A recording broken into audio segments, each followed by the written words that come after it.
السلام عليكم ورحمة الله وبركاته. الحمد لله وحده والصلاة والسلام على من لا نبي بعده. ثم أما بعد. Respected scholars, academics, and my dear brothers and sisters. Allah Tabaraka wa Ta'ala said in the Noble Quran, وَلَا تَسُبُّوا الَّذِينَ يَدْعُونَ مِن دُونِ اللَّهِ فَيَسُبُّوا اللَّهَ عَدْوًا بِغَيْرِ عِلْمٍ. Do not abuse or do not swear at the people who call others beside Allah, meaning do not swear and do not abuse the people who do not believe in Allah. وَلَا تَسُبُّوا الَّذِينَ يَدْعُونَ مِن دُونِ اللَّهِ فَيَسُبُّوا اللَّهَ. And if you do so, then they will call or they will swear or abuse your Allah, your God, your Creator without knowledge. We see as Muslims, many of us who have habits of calling other Muslims with bad names, abusing Muslims, swearing at Muslims. And even for some time we see amongst the scholars and amongst the students of knowledge, we are giving scholars that maybe we do not agree with. We are giving them bad names. We are calling brothers and sisters who are not maybe part of us, we are giving them bad names and we are being abusive towards them. But Allah is saying, don't even abuse the people who do not believe in Allah, who do not or who worship things other than Allah. وَلَا تَسُبُّوا الَّذِينَ. Because if we do so, then they may do the same. How about abusing, giving bad names, calling Muslims with bad names and in abusive words? And then Allah subhanahu wa ta'ala said in Surah Al-Hujurat as well, وَلَا تَنَابَزُوا بِالْأَلْقَابِ.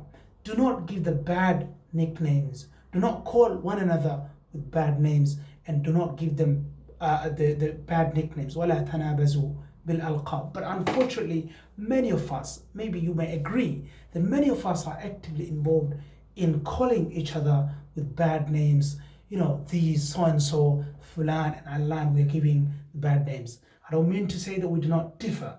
We do not have ikhtilaf. We do not have dialogue and discussion.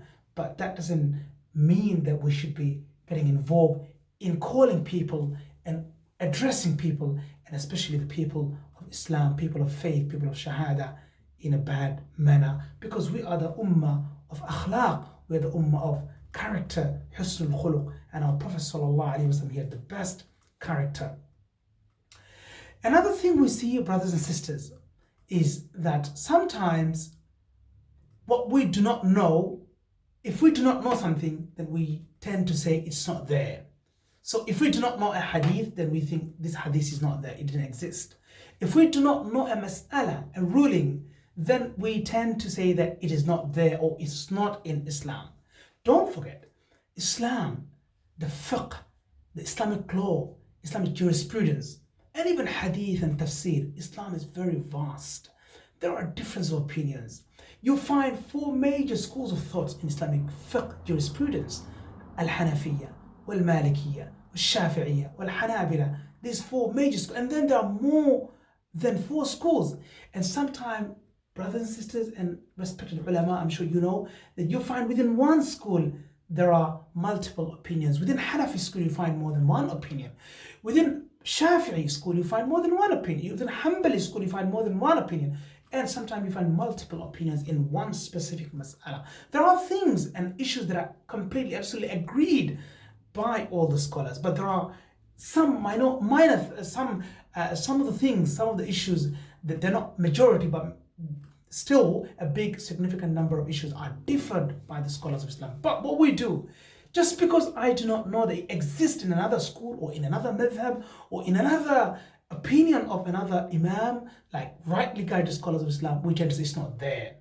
And this is the reason why as-salaf as-salihin, the predecessors, they say a very beautiful phrase. They say, "An-nasu a'da ma jahilu." People are enemies of what they do not know. People are enemies of what they do not know. An-nasu a'da ma jahilu. So just because I didn't know a specific mas'ala, that doesn't mean that it didn't exist or there is not a discussion amongst the scholars of Islam. We always need to make sure. And I've seen these problems, and this is causing really incredible amount of disunity. Sometimes a specific scholar maybe gave a fatwa based on a specific madhab or school, but then the other parties or the people from the other school, they are thinking that this is not in Islam because they have no access or they didn't enter into the fiqh of other schools or fiqh of, maybe they don't even have the deep knowledge of their own school or own madrasa or own sort of madhab that they're in.